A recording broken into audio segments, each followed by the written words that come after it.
I'm a believer that this team's going to win the national championship. Something stupid is coming out of his mouth. I don't know. Maybe it's just my age. He needs his vote pulled immediately. And of course, yes, a season like this has to have a name. Let's talk about something good about Justin Freck. What are you doing? Season of dreams. Ohio State, my guys, are either the best or the second best program in the history of college football. This guy is a bonehead. They love him. I question your judgment as an adult. I really do. I was a total hater. I know that for a fact, and I just don't get it. Get us back our sleeves. And say, bring me that. That's the one I want. And welcome into Juckonbucks on a Monday. Appreciate y'all so much for joining me. It is game week, baby. Obviously, a lot to talk about. We're in the playoffs. 12-team playoffs, the first ever playoff game at Ohio Stadium this Saturday. First ever December game this Saturday at the Shoe against the Tennessee Volunteers, UT. And over the weekend, I did my old style of weekend show, not a post-game show, not a wrap-up show with Dylan on a Sunday, but my old style weekend show, and I didn't realize how much I missed it. And I don't know why it feels different to me, but it just does. And I was inspired to do that show from a tweet from one of our Juck guys here named K. Smitty, who basically called me out for not bringing the juice. And the juice must be brought. We got a playoff game. Now, I understand a lot of us irritated. I understand a lot of us pissed off about the game, about the coaching staff, about the decisions that were made in the game. But it's time to shake that. It is game week now. I started this show in the offseason, February. Coming up on a year here pretty soon, which I can't believe. But I started it in February. In the offseason, the first couple of months, I thought this is really flying by. And then it just drug. And every offseason drags for us as college football fans. But this last one in particular, for me, trying to come up with something to talk about, I don't know, I was probably doing four shows a week at that point. They were nowhere near as long, but 4 shows a week, it was just grueling, and it seemed to last forever. My point is, we've got all of that time to do a post-mortem on this season, however it ends. We can go over game by game. We can talk about some more than once. We can do whatever we want in the offseason. But right now, it's game week. So I went from praising Tennessee on Thursday after the sweet gesture they made to an awesome little Buckeye fan and a great family. And then I totally flipped the script on them. I ran my mouth all over the place because they were talking all sorts of smack, man. They're talking all sorts of nonsense. And I take exception to that. A lot of pushback from the Tennessee fans about some of the statements I made. Turns out they very much dislike being told that their orange is a feminine orange. They don't like that one at all. And we'll go over some of their best comments. They got some good ones. They got me back a little bit. But a whole lot of Buckeyes still not pumped up for this game as of this past weekend. Didn't want to hear any positivity about this game. Asked me why I'm so hyped for it. How could I be so positive? Guys, the Buckeyes played 11 games this year. And in those 11 games, let me start over. The Buckeyes played 12 games this year, but 11 of those 12 games looked like one team. And then the final game, it looked like a totally different team, right? The game plan was different. The look on the coach's face was different. Everything was different in that one game. And we all know how different that game is. So as we project forward, who do we think we're more likely to get in the playoffs? Are we more likely to get the team that we got 11 times out this year, or the team that we got that one time? I understand that one time was the most recent time, but who do you think we're more likely to get?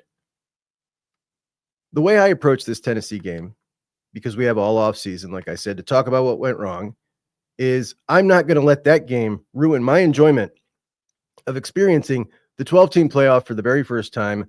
The Buckeyes with a very good shot to advance in this playoffs with a home playoff game for the very first time. I'm not going to let it ruin my time. So we're all the way in. We're all the way bought in. We can still talk about other things that are going on in the program. We're going to talk about that today. We're going to talk about the transfer portal, some things in recruiting that may or may not be going so hot. But when it comes to this game, I'm all the way in. I am so sick of hearing the SEC crap, man. I'm so sick of it. I'm so sick of hearing Ohio State's record against the SEC. There's no way to spin Ohio State's record against the SEC in the postseason, right? We can't spin it. It is what it is.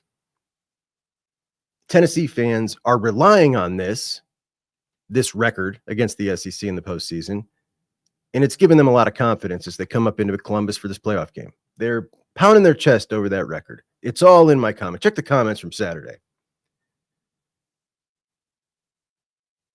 But let's talk about those most recent matchups against those SEC teams. Ohio State, since 2014, has played nothing but the best of the SEC. Tennessee's not that. They've played nothing but the number one team in the SEC outside of the Missouri game. Lost a national championship game to Alabama in 2020. I'm not making excuses for that game. That Alabama team was excellent. I think it was one of Nick Saban's very best. Tennessee, not that team. Ohio State also had a lot of guys out that game. Again, not making excuses. I don't think it would have been as lopsided as it was if Ohio State had a full team. That team beat Ohio State fair and square. Georgia, 2 years ago, 42-41. That was a national championship winner as well. Tennessee hasn't sniffed one of those since 1998. Alabama, national championship year, 2014. Wasn't the best Alabama team. Ohio State beat that team. So those are the three matchups against the top dogs of the SEC since all the way back in 2014. Then you played a one-off SEC matchup in a bowl that nobody cared about, except for some of us diehards, apparently, to Missouri. And this Missouri game has given them confidence because now they're looking at, okay, Ohio State went 1-2 against really good Georgia and Bama teams in the last 10 years. But look at this top 10 SEC team that Ohio State was favored against, and Ohio State lost to them.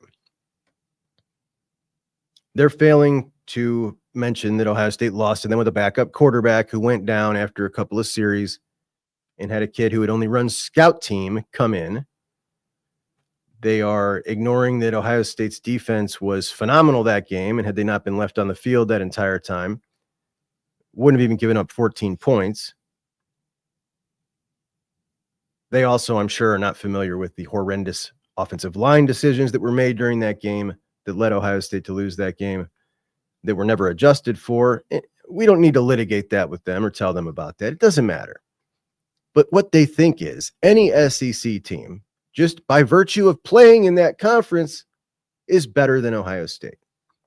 They think that Dylan Sampson is better than Ashton Genty. They think that if Ashton Genty was in the SEC, he wouldn't have Dylan Sampson's numbers. They think that the SEC has prepared them for big games like this. They think that they deserved a home playoff game over Ohio State. Their resume, they believe it's better than Ohio State. They believe they are 3-1 against top 25 teams. Now, I've taken you over their resume. They had the really good win over Alabama at home. Then they went to Georgia and played at Georgia. They lost that game 31-17. Those were their two big games this year. They went 1-1 in their two big games. A respectable record, 10-2, 1-1 in their big games. What in their schedule has prepared them more than Ohio State's been prepared? Well, according to them, everything, because Indiana and Penn State, though top 5 teams, were media-created top 5 teams, and they are 3-1 against the top 25. Ohio State beaten 2 other playoff teams. There's only 3 teams in this playoff who have beaten 2 or more playoff teams. Ohio State's one, Georgia's another, Tennessee's not one. But let's go back to that top 25 record of 3-1. Here's what they're doing. Week 2, NC State. NC State, who finished 6-6, was ranked number 24 in the country. We thought NC State was going to be pretty good this year. It turned out they were not. They were abysmal. They were 6-6, but if you take away their cupcake wins, that's a losing team. They're counting that as a ranked win. Week 4, they played number 15, Oklahoma. At the time, we thought was going to be a pretty good team. Turns out they weren't. They finished 6-6. And if you take away their cream puff wins, that's a losing team. Again, that was week 4 and week 2. Those teams were ranked, clearly didn't finish anywhere near being ranked. They're counting those as ranked wins. Now, there's a debate as to whether or not you should count a win as a ranked win if you beat the team and then they are no longer ranked anymore. Some people debate that. I tend to lean on, let's say, for instance, they beat that NC State team that was ranked 24th and it got knocked out of the top 25. But then the team goes on to finish 8-3, finishes maybe just outside the 25. But that's one thing. But we're talking about week 2, based on a preseason ranking. NC State was ranked 24th when nobody knew anything about it. It's just total speculation. They proved over the course of the season, no, they were in fact not a top 25 team. We all know that. To try to hang on to that is absurd. Same thing with Oklahoma, who finished 6-6. So they're 1-1 against top 25 teams. Ohio State, 2 wins over playoff teams, and somehow they think that that is a better resume. And they think that they're going to come in, take over home field advantage. And as everybody knows, the Buckeyes would be better off playing on the road this year. Experts have told us that. Experts have now doubled down on that. Better for Ohio State to have a road game because booing, Ryan Day, the whole thing. And Herbie, I swear to God, at Indiana, you could feel at home, like the crowd's great eventually, but you can feel the nervousness as a player or a coach. And when I went to the Indiana-Ohio State game, friends of mine that are season tickets at Ohio State said, look what will happen if Indiana gets off to a good start. You can feel the shoe get nervous. It did. What you said was brilliant, and no one else can figure that out. That was brilliant. Well, I've been there a lot, and what's been cool for me is traveling all over the country and seeing the different fan bases for 30 years. You know, not to mention growing up as a kid watching Ohio State, and I've always viewed Ohio State as some of the best fans in the country. But I think things changed for Ohio State fan base when Jim Tressel came in, and it was no longer the Big Ten and the Pac-10 separated by the Rose Bowl in their own world.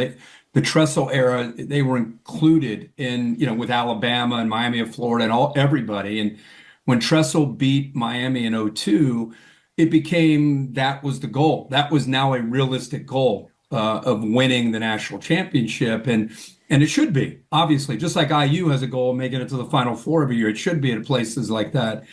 But I feel like they got to the end of the rope with John Cooper. And they're to that point now because of what's happened the last 4 years with Ryan Day. And my only point of that was when you go, this as a player, when you go to Neyland Stadium, you put your white uni on and it's us against the world mentality. You're going to be booed. That people are going to be, trying to tear you apart. And you have your kind of like you're insulated mentally as you prepare to walk in to that cathedral. And it's a beautiful stadium. You come home after what just happened against Ohio State, Michigan. Ohio State loses a 4th time. There's a melee after the game, all the social media stuff after the game. My only point, I talked to Joey Galloway about this after the show. My only point was, can you imagine what Ohio State will do if they go 3 and out, or God forbid, there's a sack against the best defensive line, by the way, in the country. If that quarterback, Will Howard, gets sacked and there's a scoop and score and you're down 7-0, Ryan Day, Chip Kelly, Will Howard. How about the poor field goal kicker who missed 2 kicks against Michigan that a lot of people think, quote unquote, cost him the game? God forbid that kid comes out and misses a field goal in a game.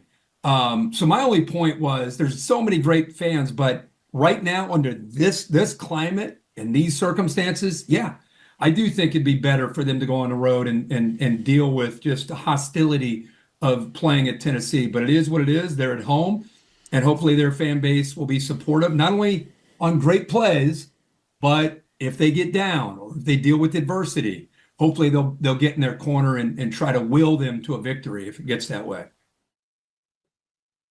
This guy, man, to double down on that ridiculous statement that Ohio State would be better off on the road, to literally say out of his mouth that Ohio State fans are going to boo for a 3 and out.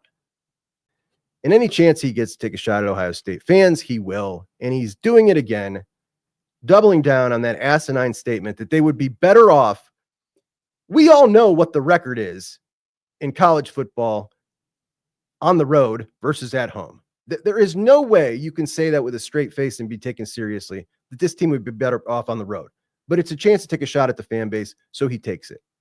But Ohio State isn't just playing against Tennessee this year. Tennessee's biggest rivals, Alabama fans rooting for Tennessee. Georgia. So, hey, yeah.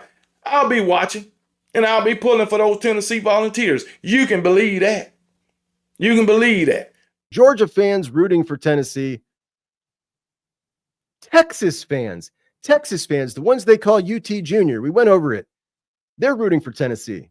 They're rooting for Tennessee because Texas walked into SEC land their first year, and they want to be part of the club. They want to chant SEC. So they're all on board with Tennessee, rooting for Tennessee because they just walked into the SEC. That is so pathetic and weak. I hate that so much. They're all rooting for Tennessee to come into Columbus and beat Ohio State and prove SEC dominance. And when Ohio State beats the brakes off of Tennessee back to Knoxville, they will say, well, that wasn't our best team. No, it's not. And that badge on their chest isn't going to help them at all. But this is exactly why I've said all year that I want the road to a national championship to go through Georgia. Georgia is the standard bearer right now in college football, and I want them.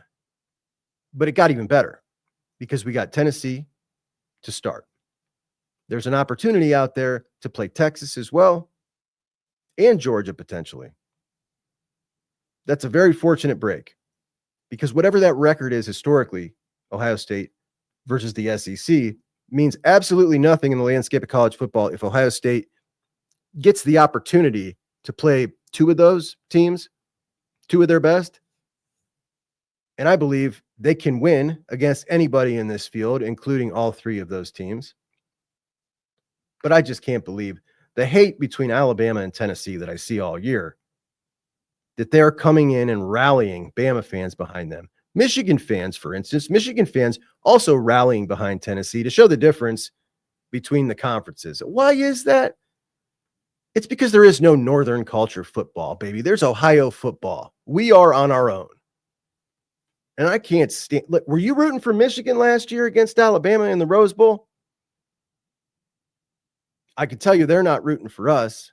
Hell no, you weren't rooting for them. Maybe some of you were. I know there's a small percentage of Ohio State fans who root for the Big Ten regardless. Nowhere near the percentage of SEC fans who root for other SEC teams. Like to root for your rival in anything, I just can't wrap my head around, man. I think you look like a fool when you do that. Not you, them. Like if you root for Michigan, I still love you. You're a Buckeye. I just disagree with you. But the way they all do this in lockstep, it's just gross to me. It's gross. And we're on our own. And I like it that way. Now, if you want to root for Illinois to beat Missouri because it's a Big Ten SEC matchup in a bowl game, like whatever. What is conference affiliation for a team like Ohio State, Tennessee, Alabama? It means nothing to us up here anymore. What does it mean? It's just the teams we play more. That's it. We've got California, the great Northwest, New York. These people are nothing like us culturally at all. Not from what we eat to how we speak to the brand of football we have played to our football traditions. Nothing at all. The Big Ten anymore means zero to me. We go it alone. So I'm glad that Tennessee and Tennessee fans have all these pats on the back. It's important. That's helpful for Tennessee. Makes you feel good. The rest of the conference is rooting for you. I'm glad they feel good. But remember how fast they're going to turn their backs on Tennessee when they lose to Little Bro State, which is what they are affectionately calling us these days. I don't know if you know that. Little Bro State. That's what they call us. So I don't know how any Ohio State fan cannot see all this crap and be 100% fired up for this game. There is no way Tennessee is coming in here with their fans into our stadium and adding on to that SEC record and making it whatever the hell it is with one more loss in the column. No chance. If you're new to the show, if you come back and watch the show often and you're not subscribed, please do subscribe for me. I'd appreciate it. Please like the video as well. As it stands now with Ryan Day, he is at risk to lose to Michigan and an SEC school to close the season 3 years in a row. The first SEC loss to end that season was Georgia, which was a great game, and I think maybe one of the best games he's ever coached. Tough one there. The Missouri game, which I said last week, like I guarantee you he's kicking himself in the butt last year, or right now, for not taking that more seriously last year.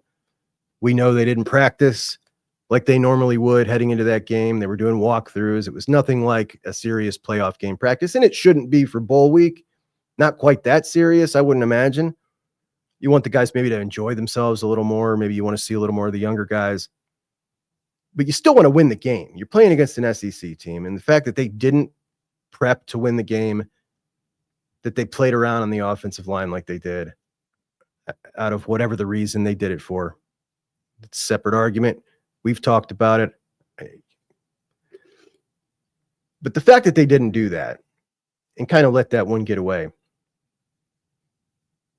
I bet you he wishes he had it back, because they could have and should have won that game. Now, should you send the Tennessee Volunteers packing back to the Volunteer State with a loss, and I believe Ohio State will do that, Ryan Day has an opportunity at that point to avenge a loss to Oregon. But what if Oregon wins that game? My gosh, man. That would be the second loss to Oregon this year, in a year that they walked into the Big Ten, won the Big Ten, went undefeated in the Big Ten, and then beat Ohio State in the playoffs, potentially on their way to a national championship. Ryan Day would be 0-3 in his career against Oregon, 0-2 against Dan Lanning. And with all the momentum going their way, with potentially a national championship, the last two national championships won in the Big Ten by two separate teams, none of which is Ohio State. That would be rough. That would be really rough. And I don't want to get ahead of this week, but you know I'm a big fan of storylines, and this one's huge. This game against Tennessee is massive, obviously, but boy, that Rose Bowl against Oregon, should the Buckeyes be fortunate enough to get there, that would just be amazing. And we talked about Dylan Thieneman, the Purdue safety, the number one safety in the transfer portal. Buckeyes wanted to bring him in and start him next to Caleb Downs next year. And we knew pretty early this was going to be an Ohio State-Oregon battle. So Dylan heads out to visit Oregon first.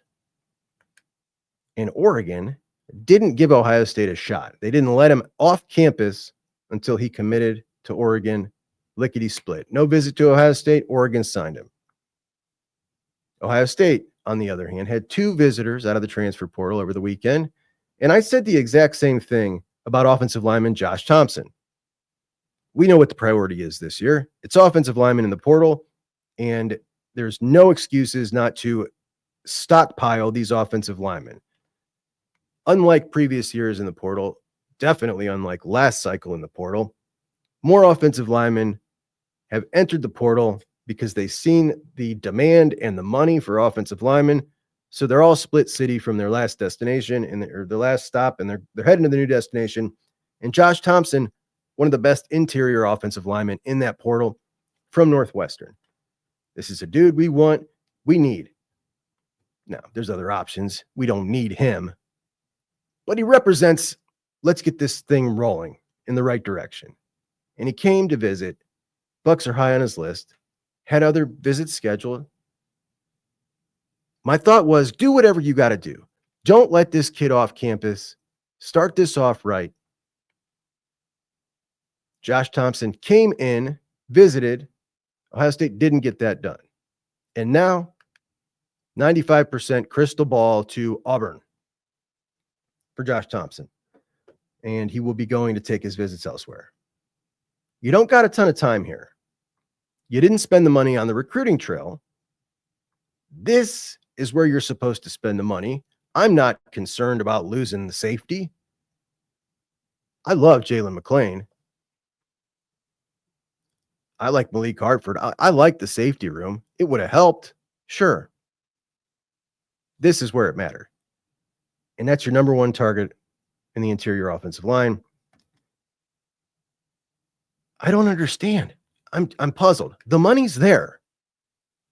Like, you don't have an excuse to not be signing these offensive linemen lickety split out of this portal. This thing lasts 3 weeks. Yes, you can sign guys forever when they're still in there, but the best of the best are going to be signed here quickly. And you only had 2 guys in for visits this weekend out of the portal. It's a bit concerning. It's a bit concerning, man. They got to get the show on the road. Oregon did exactly what you would expect them to do. Didn't let that kid out of there. And you could say all you want about, yeah, they throw around stupid money. Sure, they do. This is the time Ohio State needs to be throwing around stupid money. Like, this is it. There is no ifs, ands, or buts about it. They need these guys. Need them. Absolute necessity.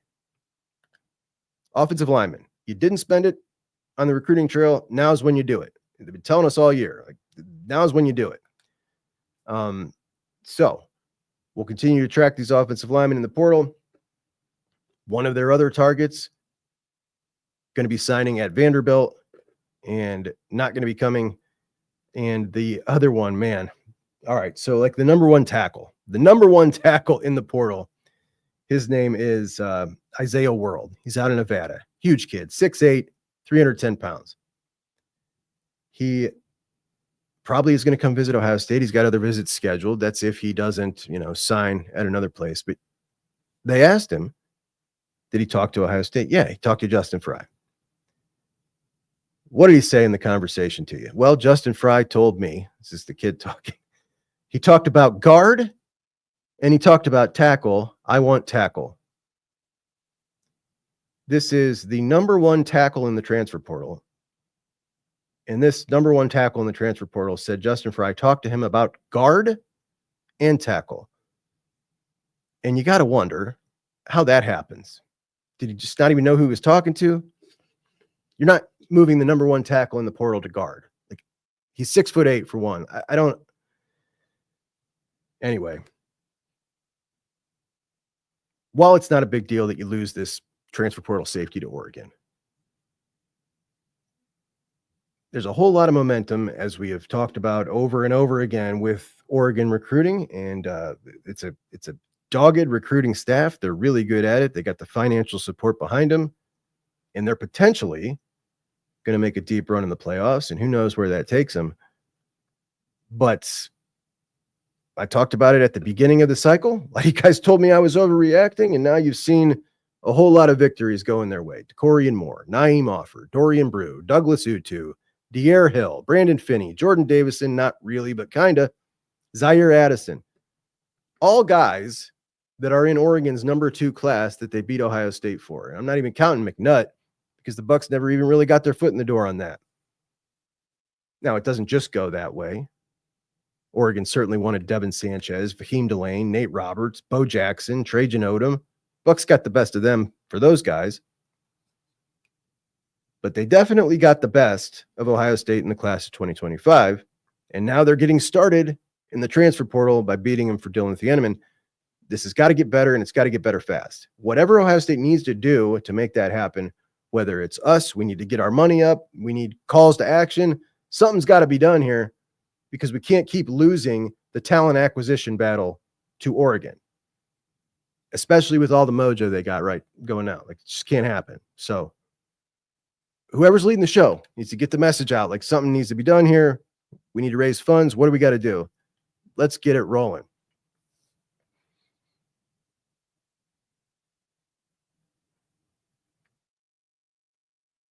And let's not forget, we're in a new era now with Michigan having money as well. And we're going to have a battle with Michigan coming up real soon. The first battle with Michigan. Damn, I don't want to lose this one, man. It's one thing to lose these battles to Oregon, but to lose them to Michigan. Let's start with the running back, Justice Haynes. Justice Haynes, transfer from Alabama, hits the market, the number 4 running back in the history of Georgia high school football. This is going to come down to an Ohio State-Michigan battle. And the Buckeyes absolutely cannot lose this kid to Michigan. Can't lose him to Michigan. want to remind you, if you're not subscribed, now is a perfect time to do that, as well as like the video, please. Thank you so much. 24/7 did an all freshman team, true freshmen only. And I want to go over this because this is interesting. When we talk about the Buckeyes and identifying talent, they're really good at it. I think this staff did great evaluations in 2025. When we go through the class, by the way, when you go through Oregon's class, fantastic evaluations as well on their end. Michigan as well. I think that Michigan, Ohio State, and Oregon all landed excellent classes this year. By the way, I do want to tell you this. So I was going through, I talked about Dabo at Clemson, inviting in a transfer portal guy. And looks like he's going to the portal. And we talked about it before. He signed a 15-man class. The math doesn't square. You're going to need to go to the portal. So he's been forced to go to the portal. But you know his stance. He never came out and said, I'm anti-portal, but he'd say cute things like, we just signed 20 transfer portal guys or 20 new guys out of high school. And, you know, little jokes. And the Clemson people were furious that he wouldn't go to the portal to upgrade the roster at any positions. Well, he's forced himself now with smaller classes and now just 15. But his class was so poor this year that in the Big Ten, it would have ranked 9th in the Big Ten. In the SEC, it would have ranked 14th. It would have been 2nd in the Big 12, and it is 3rd in the ACC. That's Clemson now.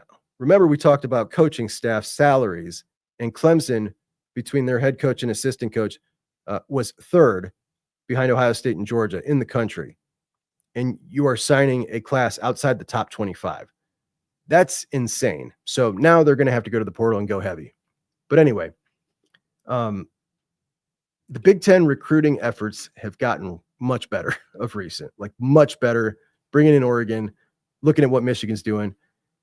SC, they've lost a lot of talent in the portal. Their class wasn't so hot, a big disappointment. They did get Jakeem Stewart.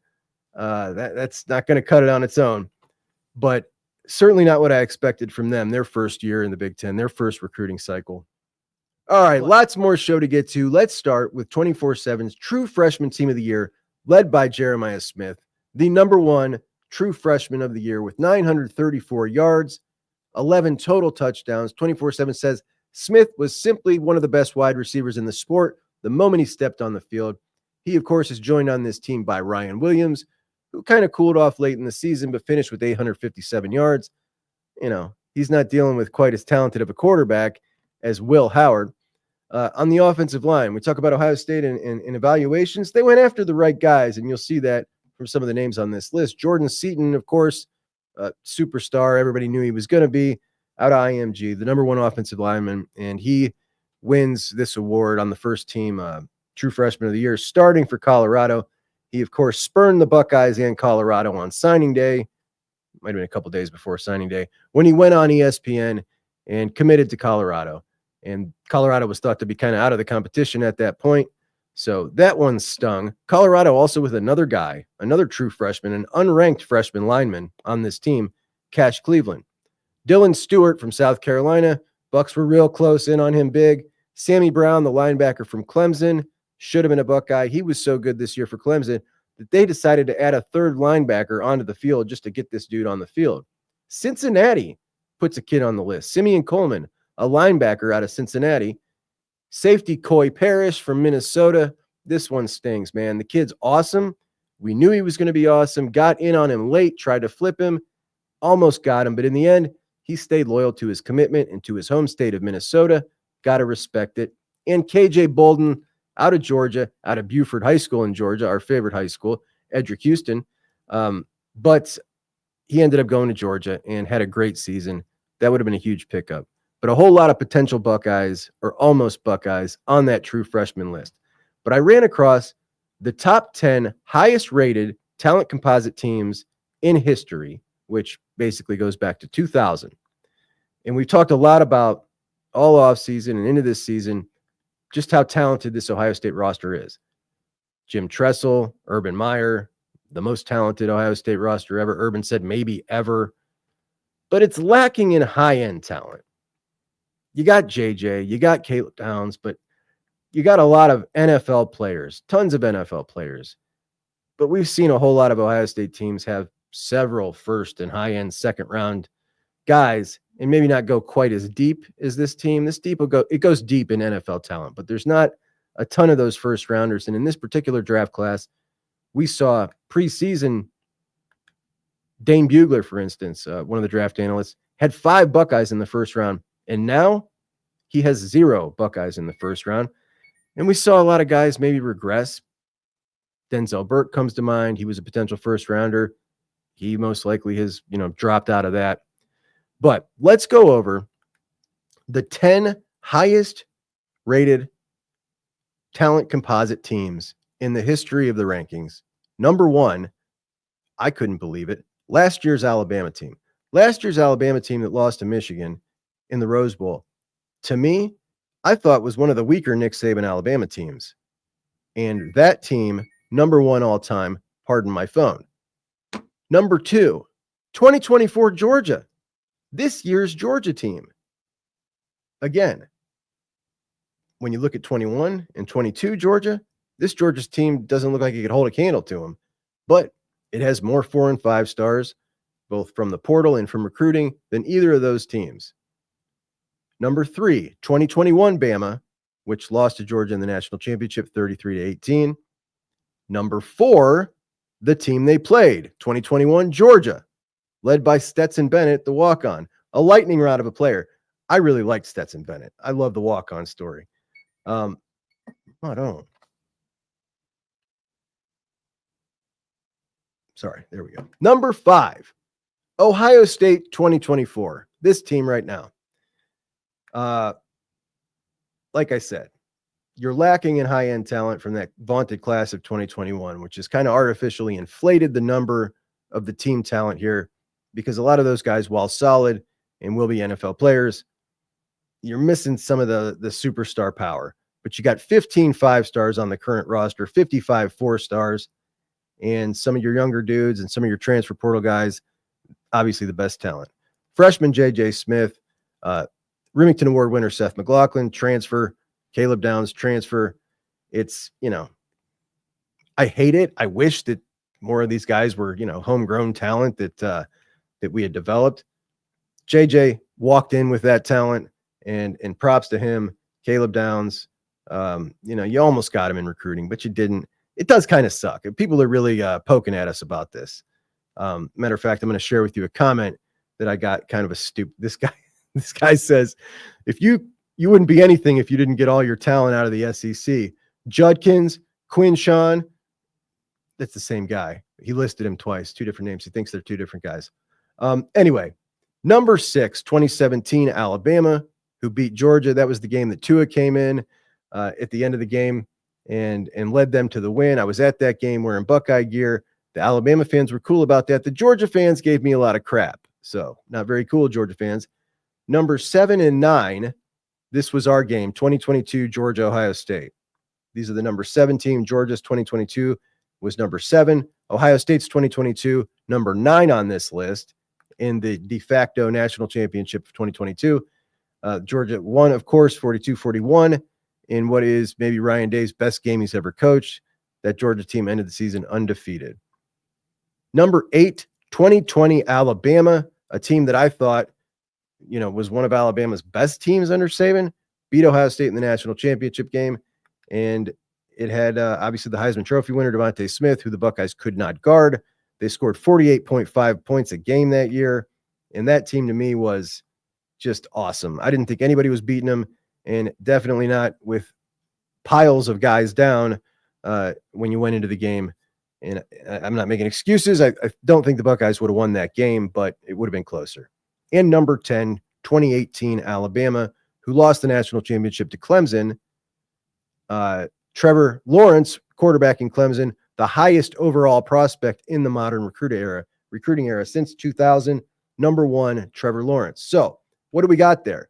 Alabama puts 5 teams on the list. Georgia puts 3 teams on the list. Ohio State puts 2 teams on the list. How about national championships? Well, 2 of those teams on the list are right now Georgia and right now Ohio State. So their seasons are complete.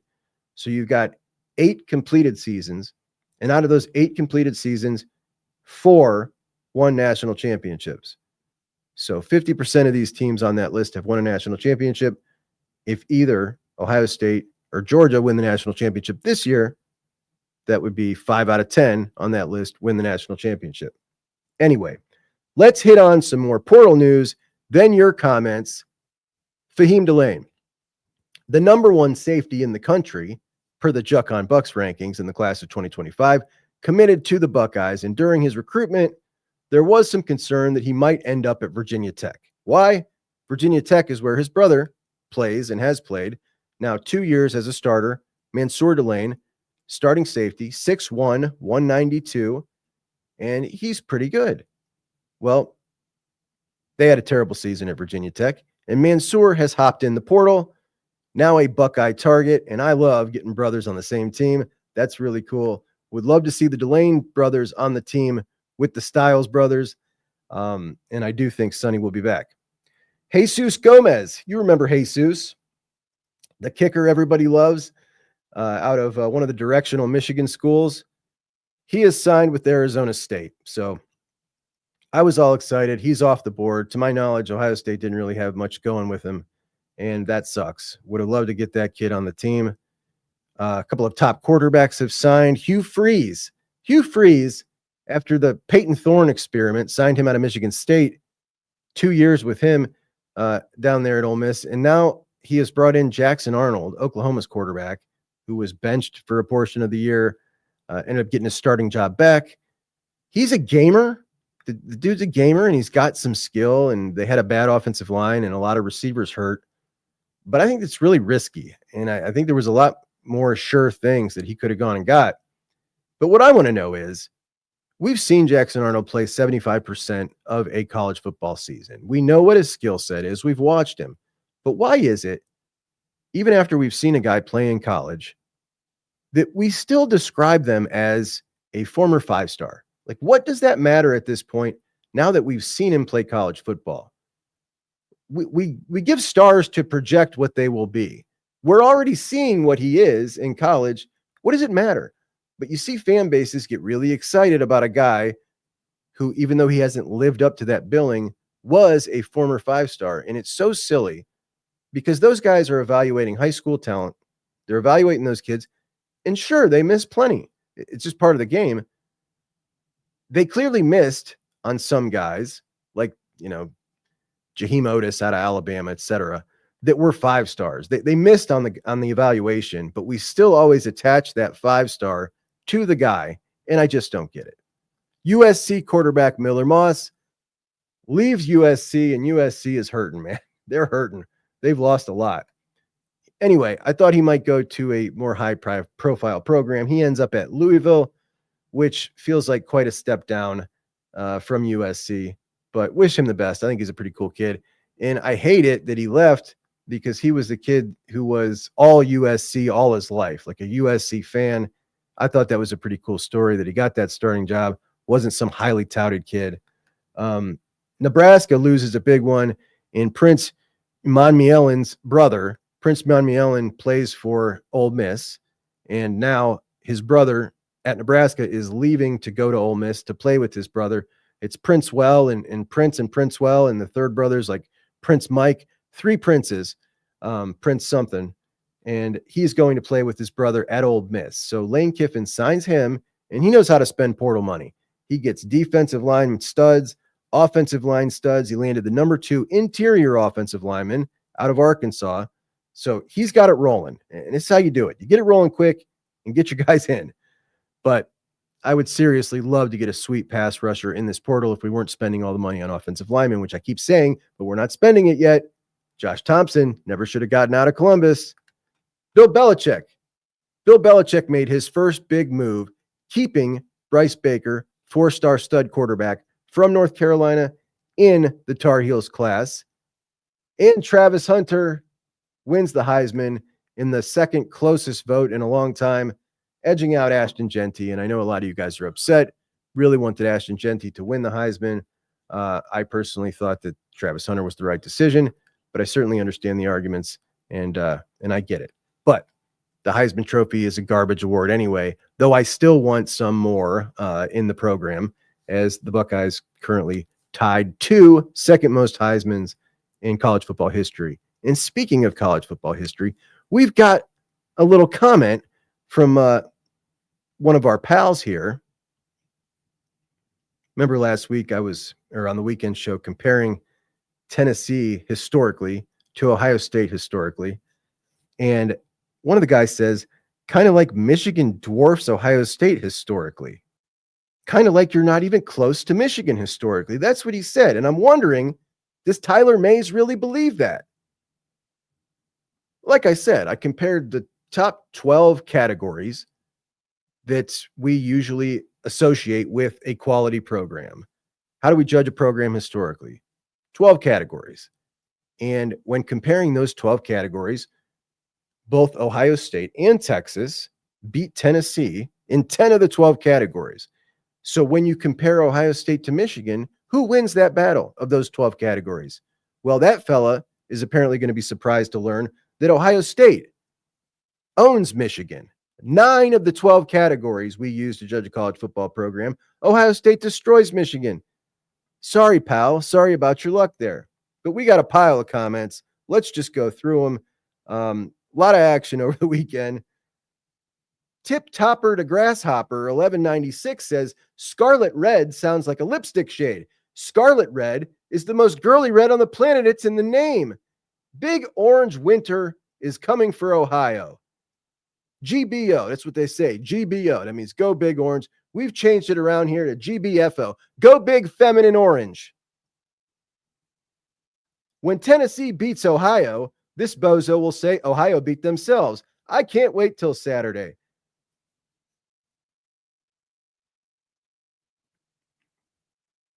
Year of the Dog says, how many top-tier SEC players does OSU need to buy in order to stay relevant? You guys would be nothing this year without Downs, Judkins, Quinshawn, and Igbinosun. Judkins and Quinshawn are the same fella.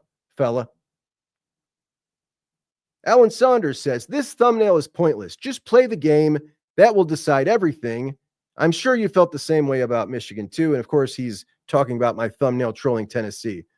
He says, the thumbnail is pointless. Just play the game. That'll figure out everything. The thing here is, Alan, you're watching programs about college football, and we talk about games that haven't happened yet. By your theory, you should just be watching the games because that's all that matters. This is what we do. We talk about sports, both past and future. If you don't like it, you don't need to watch. That's all. Walker Road Revival. If y'all think Michigan was tough, try to run the ball on Tennessee. We dare you, GBFO. Steve Allen. Yeah, we have to go up north and play the best team money can buy. And don't bring up Nico getting paid when you throw the bag at every good player you've got. We don't have a single player that's ever been paid like Nico at all. Boosted 9319 says, Ohio State isn't on Tennessee's level. Tennessee plays on the SEC. If Tennessee had Ohio State's roster, they wouldn't lose. All right. Number one, Tennessee plays in the SEC, not on the SEC. And number two, if Tennessee had Ohio State's roster, they wouldn't lose. They don't have Ohio State's roster because they can't recruit at Ohio State's level because they're not on Ohio State's level, which was the point I made. And here's our buddy. Tennessee's 3-1 versus top 25, while Ohio is 2-1. Notice how he keeps saying Ohio. This is an original fella here. And our buddy here says, John Schultz, show me a single comment or tweet where someone said that. You can't, because it's an absolutely absurd straw man argument. So happy we won to shut up the insane crap being spewed like that. What's he talking about? I had to go look at 721. At 721 in that episode, I said Michigan fans compared Alex Orji to Cam Newton, which in fact they did. And he wants to see a single tweet or comment that says that. So I've got some for him. Alex Orji is a mix of Cam Newton, Ben Roethlisberger, Lamar Jackson, and a hint of Mike Vick and Tom Brady. That's because everyone knows our boy Alex Orji is going to be the next Cam Newton. Alex Orji Heisman plus next Cam Newton. Alex Orji equals Cam Newton. It was a smokescreen. Alex Orji is actually the son of Cam Newton. All Michigan accounts, all talking about it. It was a huge thing. Just because you didn't see it doesn't make it so. It certainly wasn't a straw man. It was absolutely a real comp that people in your fan base were making. I apologize, but Merry Christmas to you as well. Thank you for your manners. All right, let's talk about one more thing, and then we're going to get out of here. All throughout the class of 2025, regarding the offensive lineman class at Ohio State, many people were relying on the fact that it didn't really matter so much because 2026 has a great crop of Ohio linemen. 4 guys to be specific: Maxwell Riley out of Avon Lake, Will Conroy out of St. Ignatius, Adam Guthrie out of Miami Trace, and Sam Greer out of Akron Hoban. And I've talked about these 4 guys extensively since I started the show. Excellent linemen, but I caution getting too excited about it because dudes like this out of Ohio are now national recruits, all of them. And just because they're in Ohio doesn't mean it's a layup for Ohio State. Now, we talked last week, maybe the week before, about Maxwell Riley. He's the highest rated one out of Avon Lake. And thought is he is a heavy Clemson lean at the point.